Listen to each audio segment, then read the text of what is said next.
Hi everyone, कैसे हो आप सभी लोग। आई होप आप लोग अच्छे होंगे। मैं हूं राहुल जयसवाल एंड स्वागत करता हूं आप सभी का एक बार फिर हमारे यूट्यूब चैनल JR ट्यूटोरियल्स में। फ्रेंड्स, आज अगेन आपके सामने एक मोस्ट इंपॉर्टेंट हिस्ट्री का लेक्चर वीडियो लेकर आ चुका हूं दोस्तों, जिसमें आज के दिन हम लोग पढ़ने वाले हैं हमारे 9th स्टैंडर्ड के लिए हिस्ट्री सब्जेक्ट का, जो हमने चैप्टर की शुरुआत की थी ऑलरेडी दोस्तों, जिसका नाम है चैप्टर नंबर 4 इकोनॉमिक डेवलपमेंट। तो आज हम इस पर्टिकुलर चैप्टर का लेक्चर नंबर 3 आपके लिए लेकर आ गए हैं, जो कि अगेन एक बहुत ही ज्यादा इंपॉर्टेंट लेक्चर वीडियो होने वाला है।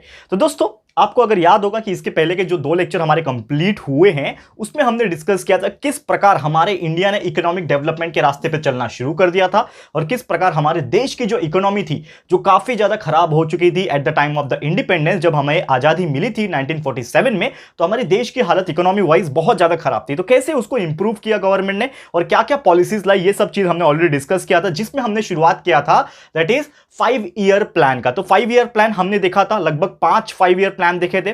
First 5 year, second 5 year, third, fourth, fifth, ऐसे टोटल 5 5 ईयर प्लान देखे थे। लेकिन उसके लिए कंटिन्यू भी हमारा और भी बहुत सारे 5 ईयर प्लान बचे हुए हैं। टोटल मैंने आपको बताया था, अगर आपको याद होगा, हमारे प्रीवियस लेक्चर्स आपने देखे होंगे, तो टोटल ऐसे 9 5 ईयर प्लान थे। 5-5 साल का ड्यूरेशन था, वो हमने 5 तक कंप्लीट किया था, आगे और 4 बचे हुए। तो आज के इस वीडियो में हम लोग 9 5 ईयर प्लान जो है कंप्लीट करेंगे यहां पे, एंड उसके बाद जो जैसे जैसे नेक्स्ट लेक्चर आते जाएंगे, वैसे वैसे आगे के जो टॉपिक्स है वो भी आपको देखने मिलते जाएंगे। ठीक है, तो हमने जो देखा था 5th 5 ईयर प्लान जो देखा था, जो कि 1974 से लेकर 1979 तक था, तो उसमें बहुत सारी चीजें हुई थी। लेकिन आज जो हम लोग पढ़ेंगे सबसे पहले 6th 5 ईयर प्लान, जो कि था 1980 से 1985 तक। तो वो क्या था हम लोग देखेंगे। ध्यान से देखना, वीडियो बहुत इंपॉर्टेंट है। साथ ही में आप हमारे प्लेलिस्ट को चेक कर सकते हो, वहां पे आपके लिए बहुत सारे हर सब्जेक्ट्स के हिसाब से वीडियोस अवेलेबल है। और अगर आप हमें सपोर्ट करना चाहते हो तो प्लीज आप JR टॉक्स को, हमारा जो सेकंड चैनल है, और JR व्लॉग्स को, जो कि हमारा थर्ड चैनल है, उसको भी आप देख के सब्सक्राइब कर सकते हो, और काफी अच्छा लगेगा, आपको पसंद आ जाएगा। ठीक है दोस्तों, जरूर से विजिट कर लेना। ओके, तो चलिए शुरुआत करते हैं बिना किसी टाइम वेस्ट किए यहां पे। तो सबसे पहले यहां पे मैं हेडिंग डाल दूंगा, जो हमें पढ़ना है 6th वन है, जो कि हमारा है 6th 5 ईयर प्लान। ठीक है ना, ये छठा जो 5 ईयर प्लान है, ये कब से कब तक हुआ था। सबसे पहले आपको मैं बता दूं कि इसकी जो शुरुआत हुई थी, जो 5 ईयर प्लान था, ये छठा 5 ईयर जो प्लान था, इसकी शुरुआत हुई थी 1980, यानी कि जो 1980 का जो टाइम था उसमें शुरुआत हुई थी, और 1985 तक ये प्लान चला था। और इसमें गवर्नमेंट ने क्या क्या चीजें की थी ये हम लोग देखेंगे। तो गवर्नमेंट ने इसमें बहुत सारे चेंजेस लाई थी। जैसे कि एग्जाम्पल के तौर पर बात करें कि ये जो 5 ईयर प्लान था, इसमें जो मेन मकसद था गवर्नमेंट का, वो था पॉवर्टी को हटाना। क्योंकि देखो, हमारा देश गरीब है ऑब्वियसली, मतलब ऐसा नहीं बोलूंगा कि आज के डेट में गरीब है, लेकिन एक टाइम था बहुत गरीब हुआ करता था, जिसमें बहुत ज्यादा पैसे नहीं हुआ करते थे लोगों के पास। हमारा जो मुख्य साधन था वो था खेती करके पैसे कमाना। क्योंकि यार अंग्रेजों ने और बहुत मुगल्स लोग, सल्तनत, क्या क्या कितने कितने लोग आके, इन्वेडर्स लोग जो घुसपैठिए आए थे हमारे इंडिया में, उन्होंने हमारे इंडिया को लूट के चले गए। तो बहुत सारे प्रॉब्लम्स का हमें सामना करना पड़ा था। तो ये पॉवर्टी को कैसे दूर किया जाए और इंप्लॉयमेंट अपॉर्चुनिटी कैसे इंक्रीज किया जाए, ये 5 साल में इसके ऊपर बहुत ज्यादा काम किया गवर्नमेंट ने। ठीक है, और जो प्लान था बहुत ज्यादा ये था कि कैसे हम लोग ग्रोथ रेट को इंक्रीज करेंगे, इकोनॉमी को इंप्रूव करेंगे, फिर जो ग्रोथ रेट था उसको इंक्रीज करने के बाद पॉवर्टी को कैसे रिड्यूस करेंगे। क्योंकि जो गरीबी है उसको जब तक आप रिड्यूस नहीं करोगे तब तक आपका ग्रोथ नहीं होगा। अगर आप एक पर्टिकुलर इंसान है, आप अगर गरीब हो, जब तक आप कुछ काम नहीं करोगे, ग्रोथ पे ध्यान नहीं दोगे, तब तक आप पुअर के पुअर ही रह जाओगे। तो ये चीज गवर्नमेंट ने इंप्लीमेंट किया था, और पॉवर्टी को रिड्यूस करने के लिए बहुत सारी चीजें की। जैसे इंप्लॉयमेंट को बढ़ावा देने की कोशिश किया, बहुत सारे पॉलिसीज लाए, बहुत सारे इंप्लीमेंटेशन किया, पॉपुलेशन पॉलिसी को लेकर आए, एंड ऐसे बहुत सारी चीजें जो है छोटे छोटे लेवल पे उन्होंने बहुत सारा करने की कोशिश की। जैसे कि उन्होंने ये जो 6 5 ईयर प्लान था, इसमें बहुत सारी चीजें लेके आए। जैसे कि रूरल डेवलपमेंट प्रोग्राम लेके आए। उसके बाद उन्होंने रूरल डेवलपमेंट प्रोग्राम, अगर मैं बात करूं तो ये क्या है, कैसे गांव के ऊपर फोकस किया जाए। क्योंकि क्या होता था कि एक जमाना था, आप देखोगे तो सिर्फ कुछ ही इलाके ऐसे होते थे जिसको हम शहर बोलते थे, जैसे मुंबई, चेन्नई, मद्रास जिसको हम लोग बोलते हैं, कोलकाता, ऐसे कुछ मेजर सिटीज हुआ करते थे। बाकी सब गांव हुआ करते थे, लोग खेती करते थे, खाते थे, और उसके अलावा कोई और उनके पास ज्यादा बिजनेस वगैरह होता नहीं था। लेकिन आज के डेट में आप देखोगे, आप इंडिया में कहीं पे भी चले जाओ, लाइक 70 to 80% जगह ऐसे है जिसको हम शहर बोलते हैं। करेक्ट है, आज हम लोग एक छोटी सी जगह पे भी रहते हैं, लेकिन वहां पे जो फैसिलिटी होती है वो शहर के जैसे होती है। ठीक है ना, तो इसीलिए उस टाइम जो ऐसा था, 6 5 ईयर प्लान था, उसमें जो पॉलिसीज लाई गई थी, ये जो प्लान था इसमें पॉलिसीज जो लाई गई थी, वो रूरल डेवलपमेंट प्लान भी लाया गया था। यानी कि कैसे गांव के इलाके को, रूरल एरिया जो होता है, उसको डेवलप किया जा सके, ये प्लान लाया। फिर बाद में जो रूरल जो लैंड होते हैं, जमीन जो होते हैं, उसको कैसे इस्तेमाल किया जाए, उसको कैसे डेवलप किया जाए, एंड एम्प्लॉयमेंट गारंटी प्रोग्राम, कैसे आपको रोजगार मिलेगा, एम्प्लॉयमेंट मिलेगा, इसकी गारंटी लेना, इसके प्रोग्राम्स लाने लगे। फिर नेशनल रूरल डेवलपमेंट प्रोग्राम, ठीक है ना, जिसको हम लोग NREP भी बोलते हैं, ये भी लाने लगे। फिर स्टील प्लांट यानी कि स्टील इंडस्ट्रीज, आपको पता है कि लोहे का जो डिमांड था वो लगभग इस दौरान काफी ज्यादा बढ़ चुका था, क्योंकि अगर आपको डेवलपमेंट करना है, इंफ्रास्ट्रक्चर को डेवलप करना है, रोड्स बनाने, रेलवेज बनाने, ब्रिज बनाने हैं, कंस्ट्रक्शन एक्टिविटीज करने हैं, बिल्डिंग्स बनाने, तो आपको कहीं ना कहीं लोहा की जरूरत है, यानी स्टील इंडस्ट्रीज की जरूरत है। तो स्टील इंडस्ट्रीज की डिमांड काफी ज्यादा बढ़ गई थी। तो ये जो टाइम था, 5 साल का जो टाइम था, तो ये सब चीज के ऊपर भी बहुत ज्यादा फोकस किया जाने लगा गवर्नमेंट द्वारा, ताकि डेवलपमेंट और साथ ही में जो एम्प्लॉयमेंट है वो भी बढ़ सके। क्योंकि अगर कंपनी रहेगी, अगर बड़े बड़े कंपनीज रहेंगी, स्टील प्लांट्स वगैरह रहेंगे, तो वहां पे जो लोग हैं वो काम कर पाएंगे और बदले में उनको वेतन मिल जाएगा, यानी सैलरी मिल पाएगा, तभी तो लोग आगे बढ़ेंगे ना। तो ये सब चीज प्लान में शामिल हो गया था 6 5 ईयर प्लान में। क्लियर है? तो उम्मीद करता हूं कि आपको ये चीज समझ में आ गया होगा। अब चलते हैं नेक्स्ट 5 ईयर प्लान, यानी कि 7वां, ठीक है ना, सेवेंथ 5 ईयर प्लान। अब ये जो 7th 5 ईयर प्लान है, इसमें क्या हुआ था और ये कौन से टाइम तक हुआ था, ये हम लोग देखेंगे। ठीक है, तो इसका जो टाइम था वो था लगभग इसके बाद ही रहेगा, 1985 से रहेगा। तो 1985 जैसे ही हमारा छठा 5 ईयर प्लान खत्म हुआ तो 7वां शुरू हो गया। तो 1985 से लेके कब तक? अगले 5 साल, यानी 1990 तक, तो 1990 तक ये जो 5 साल है, इसमें गवर्नमेंट ने क्या क्या चीजें की, ये हम लोग डिस्कस करेंगे। तो अगर यहां पे अगर हम बात करें कि गवर्नमेंट ने इस 5 साल में क्या क्या चीजों के ऊपर फोकस किया, तो सबसे पहले एग्जांपल के तौर पे बात करूं कि इन्होंने फूड के ऊपर, क्योंकि देखो फूड आपका एग्रीकल्चरल प्रोडक्ट्स के थ्रू आ रहा था, गेहूं, चावल, बाजरा, जो भी नॉर्मल जो एग्रीकल्चर से आता है वो तो था, लेकिन कैसे प्रोसेस फूड के ऊपर भी ध्यान दिया जाए, कि किस प्रकार ऐसे फूड्स भी लाया जाए जो नॉर्मली स्टोर किया जा सके, जिसका वैल्यू बढ़ सके, प्रोडक्टिविटी बढ़ सके। तो ये सब चीज के ऊपर, फूड के ऊपर, एम्प्लॉयमेंट के ऊपर और उसके प्रोडक्टिविटी को बढ़ाने के लिए ये सब चीज के ऊपर गवर्नमेंट ने बहुत ज्यादा प्लान करना शुरू कर दिया। और उनका मेन ऑब्जेक्टिव यही था कि कैसे डेवलपमेंट करना है, मॉडर्नाइजेशन लाना है, इंडस्ट्रियलाइजेशन लाना है। क्योंकि जैसे ही इंडस्ट्रियलाइजेशन आएगा, अगर फैक्ट्रीज बहुत सारे सेट होने लगेगी, बिस्किट बनाने वाली कंपनी और भी बहुत सारी खाने पीने चीजें की बनाने वाली कंपनी अगर रहेगी, तो वहां पे लोग जाके काम कर सकेंगे। तो क्या हो रहा है, कहीं ना कहीं जब लोग काम कर रहे हैं, जब कंपनी चल रही है, तो टैक्स गवर्नमेंट को जाएगा, तो कहीं ना कहीं डेवलपमेंट भी हो रहा है और साथ में गवर्नमेंट के पास पैसा भी आ रहा है इन टर्म्स ऑफ टैक्स, ताकि देश का विकास हो। क्योंकि मेन तो फोकस वही था ना कि कैसे डेवलपमेंट किया जाए और जो इकोनॉमिक ग्रोथ है, जो जीडीपी है देश का, उसको कैसे आगे लेके जाया जाए, यही मेन फोकस था वहां पे। तो मॉडर्नाइजेशन हो गया, फिर सेल्फ रिलायंस हो गया, ठीक है ना, फिर जो प्रोडक्शन की जो टेक्निक्स होती है उसको कैसे इंप्रूव करना है। क्योंकि एक जमाना ऐसा था जिसमें सिर्फ लोग हाथ से काम करते थे, हर काम हाथ से होता था, लेकिन धीरे धीरे जब मॉडर्नाइजेशन, इंडस्ट्रियलाइजेशन आता गया, तो लोगों को एक और चीज समझ में आता गया कि हम जो है कुछ इंसानों के बदले मशीनरीज का भी इस्तेमाल कर सकते हैं, और अगर हम मशीनरीज का इस्तेमाल करते हैं तो वो ज्यादा इफेक्टिव होते हैं और टाइम कंज्यूमेबल होते हैं, यानी कि कम टाइम में ज्यादा चीज प्रोडक्टिविटी बढ़ सकती है। इसके लिए आज के डेट में आप देखोगे तो मशीन्स ज्यादा है, लोग तो अभी भी है वैसे ही देखा जाए तो, लेकिन मशीन्स आ गए हैं उसके जगह पे। और माना जाता है अकॉर्डिंग टू सम सर्वे जो मैंने किया है, क्योंकि मैं खुद एक इंजीनियर हूं, तो अकॉर्डिंग टू सम सर्वे ऐसा कहा जाता है कि आने वाले लगभग 40 to 50 ईयर्स में टाइम ऐसा आएगा कि हमारा जो कंट्री है, या फिर मैं पूरा वर्ल्ड की बात करूं, फुल्ली ऑटोमेटेड हो जाएगा। यानी कि जो इंसान, जो वर्कर्स की जरूरत जो पड़ती थी, मजदूर की जरूरत जो पड़ती थी, वो लगभग जीरो हो जाएंगे। लगभग 100% तो जीरो नहीं हो सकता कोई भी चीज, क्योंकि यार मशीन है, तो मशीन को कंट्रोल करने के लिए भी कोई ऑपरेटर चाहिए, तो वो रहेंगे, अदरवाइज बाकी सब काम मशीन करेगा। आर्टिफिशियल इंटेलिजेंस का जमाना आ जाएगा यार। आप लोग के लिए मैं करियर अपॉर्चुनिटी बता रहा हूं, इसके ऊपर वीडियो भी बना दूंगा हमारे सेकंड चैनल JR टॉक्स के ऊपर, वो भी देख लेना। आर्टिफिशियल इंटेलिजेंस क्या होता है, बहुत मजेदार चीज है। रोबोटिक्स, रोबोट्स, हर चीज में रोबोट्स आ जाएंगे, आर्टिफिशियल इंटेलिजेंस आ जाएगा, ठीक है ना। तो ये सब चीज आने वाला फ्यूचर है। तो वो टाइम पे भी इसी प्रकार फोकस किया गया था कि कैसे ये सब चीज के ऊपर इंप्रूवमेंट किया जाए, एंड कैसे फूड जो ग्रेन होता है, फूड ग्रेन, अनाज की जो डेवलपमेंट है वो ज्यादा हो सके, उपजाऊपन ज्यादा बढ़ सके और प्रोडक्शन ज्यादा हो सके फूड ग्रेन वगैरह का। तो ये सब चीज किया गया था, बहुत सारी चीज के ऊपर फोकस किया गया था, एंड बहुत सारे ऐसे इसी चीज को डेवलपमेंट करने के लिए बहुत सारे ऐसे प्रोग्राम्स जो है वो बनाए गए थे। तो क्या क्या प्रोग्राम्स बनाए गए थे ये हम लोग देखेंगे। तो ऐसे बहुत सारे प्रोग्राम थे, जैसे कि इंडिया आवास योजना, जैसे आपको आज सुनने में आता है ना, जैसे प्रधानमंत्री जो हमारे नरेंद्र मोदी है इस टाइम के, तो वो अपना क्या बनाते हैं, प्रधानमंत्री समथिंग योजना, मुझे याद नहीं आ रहा है अभी, आवास योजना। आज भी आवास योजना है शायद, वो पहले के जमाने से चलता आ रहा है, ठीक है ना। ऐसे बहुत सारे जन धन योजना, ऐसे बहुत सारे योजना तैयार की गए थे वो टाइम पे भी। तो कौन कौन से योजना थे? इंडिया आवास योजना था, फिर 10 लाख वेल, यानी कि 10 लाख कुआं जो है उसको खोदा जाएगा, बनाया जाएगा लोगों के लिए, ठीक है ना। एंड जवाहर रोजगार योजना की कैसे लोगों को रोजगार पहुंचाया जाएगा, इस प्रकार से ऐसे बहुत सारी चीजें जो है वो यहां पे फोकस की गई थी ये 7th ईयर प्लान में। क्लियर है? तो उम्मीद करता हूं कि ये चीज आपको समझ में आ गया होगा। तो ये था हमारा 7वां 5 ईयर प्लान। अब दोस्तों 7वां खत्म हो जाएगा तो 8वां भी आएगा। तो अगले 5 साल में क्या हुआ, यानी कि अब आएगा 8th 5 ईयर प्लान, ठीक है ना, 8वां 8th 5 ईयर प्लान।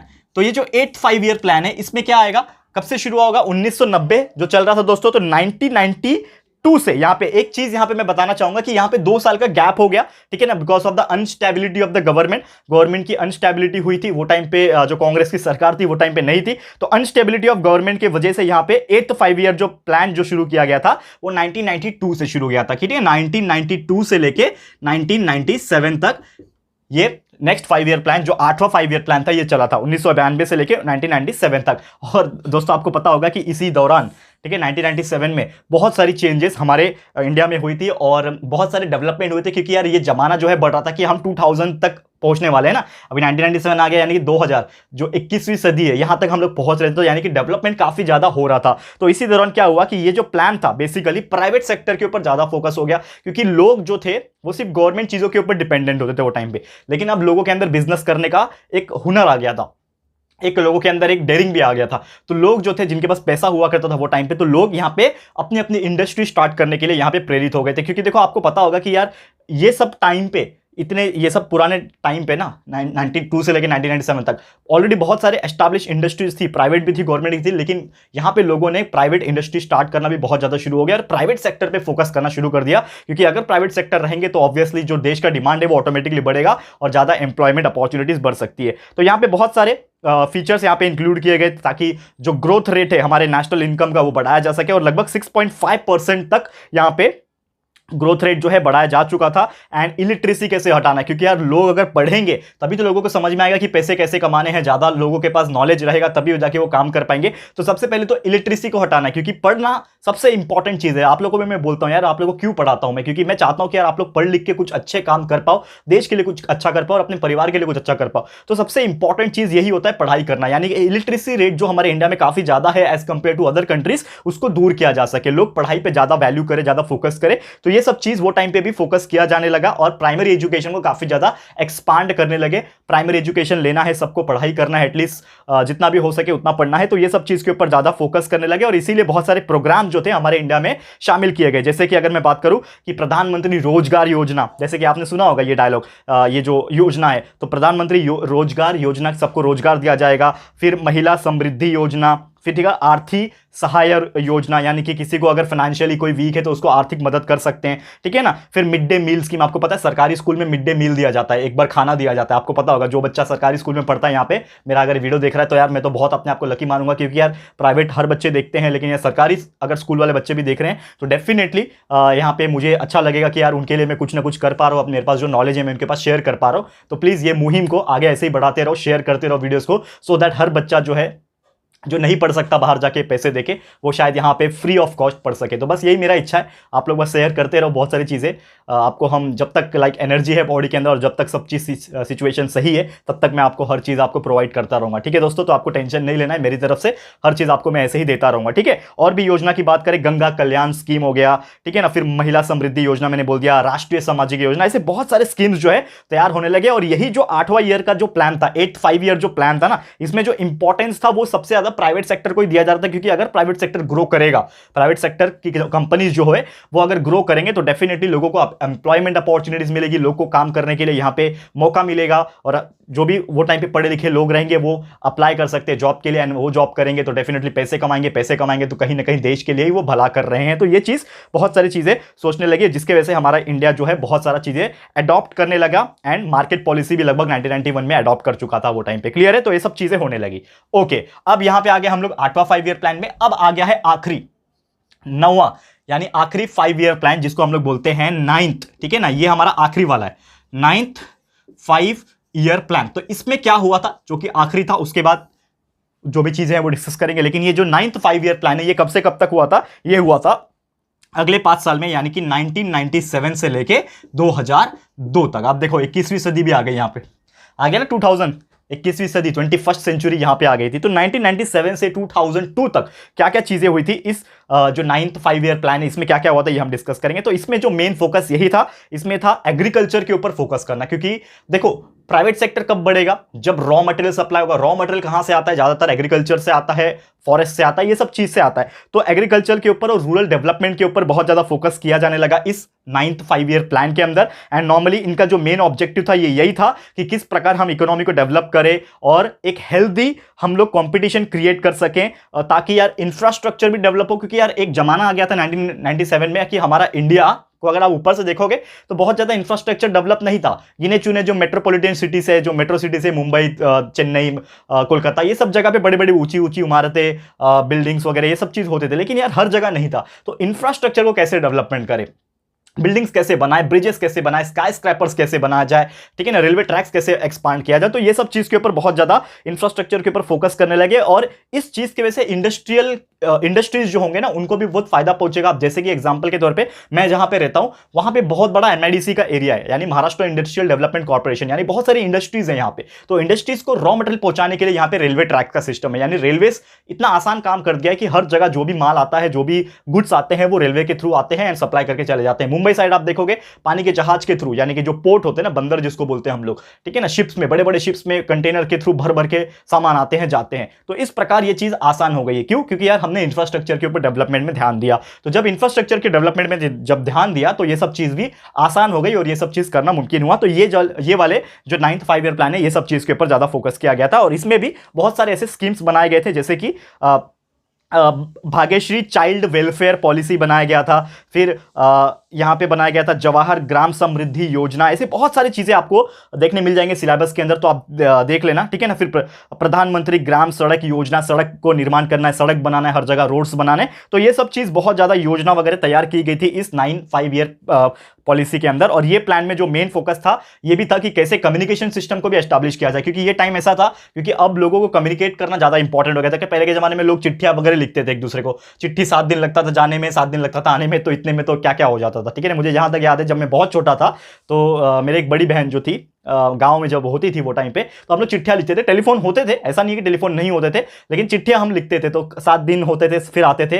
तो टेलीफोन वगैरह जो होते थे वो टाइम पे कॉस्टली होते थे, ठीक है ना। आपको पता है कि अगर मुझे कॉल करना है एसटीडी से, एसटीडी मतलब आपको पता है ना गांव में कॉल करना है, तो वो बहुत ज्यादा पैसा खर्च होते थे कॉल करने में, और वो लोगों के पास उतना पैसा नहीं होता था वो जमाने में। तो इसीलिए इस टाइप में ये जो प्लान है इसमें गवर्नमेंट ने एक और चीज के ऊपर फोकस किया था, कम्युनिकेशन सिस्टम को एस्टैब्लिश करना, कि कैसे लोग आपस में इजीली कम्युनिकेशन कर पाएंगे with the help of telephones, with the help of smartphones. Smartphone तो चलो बहुत बाद में आया, धीरे धीरे आया, लेकिन ये टाइम पे टेलीफोन जो है वो आ चुका था एंड लोगों ने एक दूसरे से कम्युनिकेट करना शुरू कर दिया था। और कंस्ट्रक्शन एक्टिविटीज, कैसे इंफ्रास्ट्रक्चर को डेवलप किया जाए और कम्युनिकेशन को एस्टैब्लिश किया जाए, इस 5 ईयर प्लान में ये सब चीज को प्लान किया गया था अकॉर्डिंगली गवर्नमेंट के द्वारा। क्लियर है दोस्तों? तो उम्मीद करता हूं कि ये चीज आपको समझ में आ गया होगा, ठीक है। तो यही था दोस्तों हमारा आज का लेक्चर वीडियो, जिसमें हमने आपको जो बचे हुए 5 ईयर प्लान्स थे ये आपको टोटली एक्सप्लेन कर दिए। लेकिन ये चैप्टर अभी खत्म नहीं हुआ है, चैप्टर के अंदर बहुत सारी चीजें पढ़नी है। कि अभी ये 2002 तक तो चलो उन्होंने बहुत सारे 5 ईयर प्लान वगैरह बना दिए, लेकिन उसके बाद क्या, उसके बाद बैंक्स का कैसे नेशनलाइजेशन हुआ और भी ऐसे बहुत सारी जो चीजें हैं वो हम लोग देखेंगे इस पर्टिकुलर चैप्टर में आगे आने वाले लेक्चर्स में, ठीक है।